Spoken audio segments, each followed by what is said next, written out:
बच्चों, इस वीडियो में हम लोग सॉल्व करेंगे एनसीईआरटी के एक्सरसाइज 3.2 का क्वेश्चन नंबर 21। रीड करते हैं क्वेश्चन को। Assume X Y Z W P R matrix of order. देखिए यहां पर बहुत सारे मैट्रिक्स दिए हुए हैं, टोटल 5 मैट्रिक्स हैं और उनके ऑर्डर दिए हुए हैं 2 इंटू एन 3 इंटू के, ऐसे ऑर्डर दिए हुए हैं।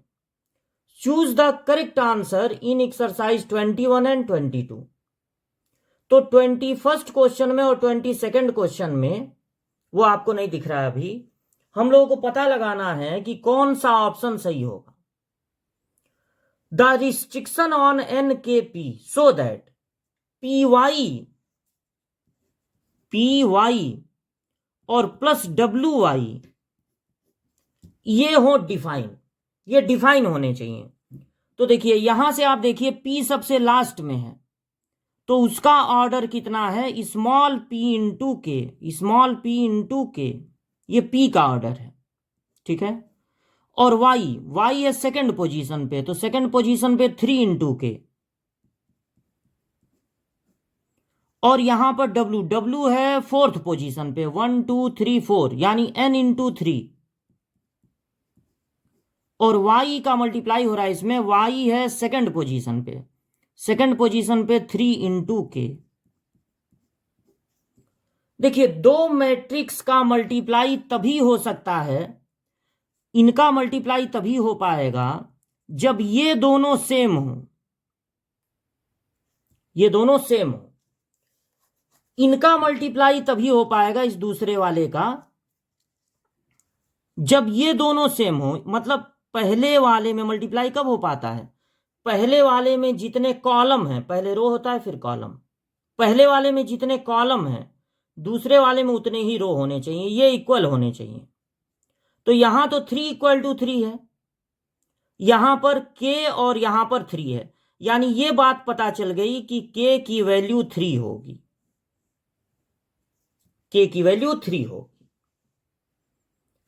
इनका मल्टीप्लाई कब हो पाएगा, जब पहले वाले में जितना कॉलम है दूसरे वाले में उतना रो हो, यानी k की वैल्यू क्या होनी चाहिए 3, तभी ये मल्टीप्लाई हो पाएगा।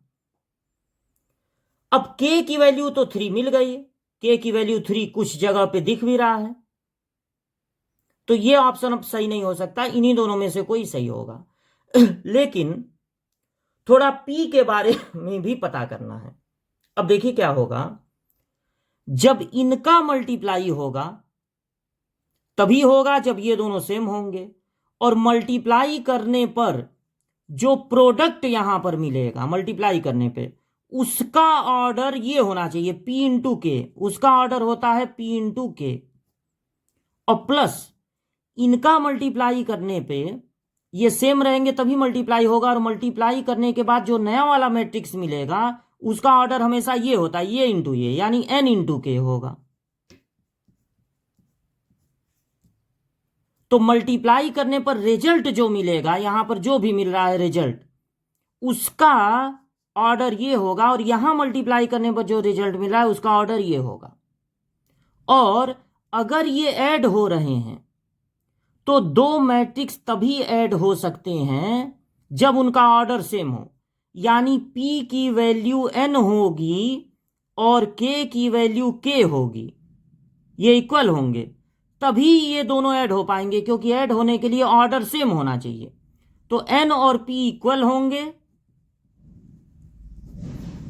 और k तो इक्वल हैं ही, यानी यहां से दो रिजल्ट पता चल रहा है कि k की वैल्यू 3 होगी और p इक्वल टू n होगा, ऐसा आपको दिख रहा है a में, इसलिए a वाला ऑप्शन सही हो जाएगा।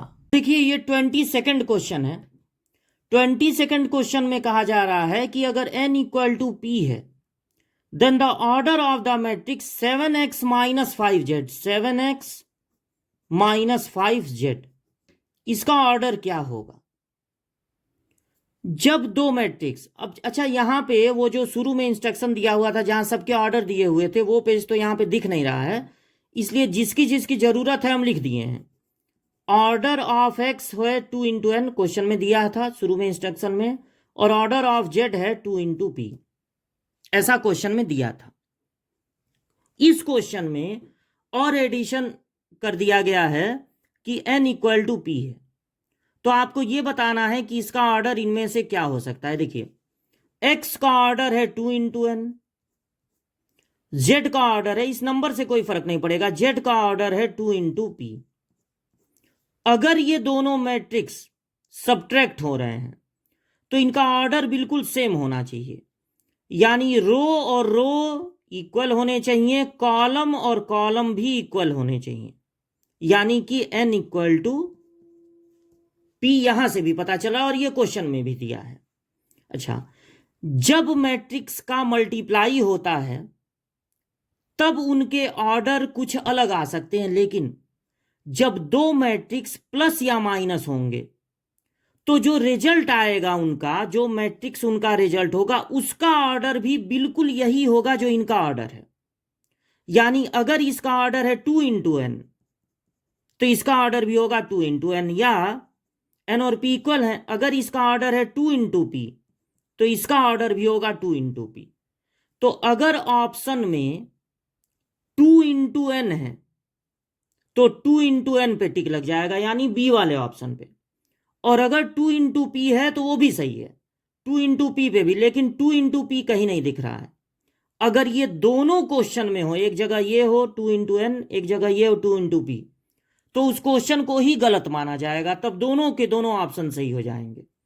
तो जो 4 आंसर सेट किए जाएंगे उसमें या तो सिर्फ 2 इंटू एन होगा या तो 2 इंटू पी होगा, क्योंकि दो मैट्रिक्स जब माइनस होते हैं तो उनका ऑर्डर तो सेम होता ही है, जो रिजल्ट मिलता है उसका ऑर्डर भी वही होता है जो इनके अलग अलग ऑर्डर हैं। मतलब इन अलग अलग मैट्रिक्स के जो ऑर्डर हैं वही उसका भी ऑर्डर होगा। तो इसका ऑर्डर या तो 2 इंटू एन कहिए या 2 इंटू पी कहिए, क्योंकि पी और एन तो इक्वल हैं, तो 2 इंटू एन भी कह सकते हैं, 2 इंटू पी भी। लेकिन यहां पर 2 इंटू पी कहीं ऑप्शन में नहीं दिख रहा है, लेकिन 2 इंटू एन दिख रहा है, इसलिए आपको बी वाले ऑप्शन पे लगा देना है टिक, बी वाला ऑप्शन सही है।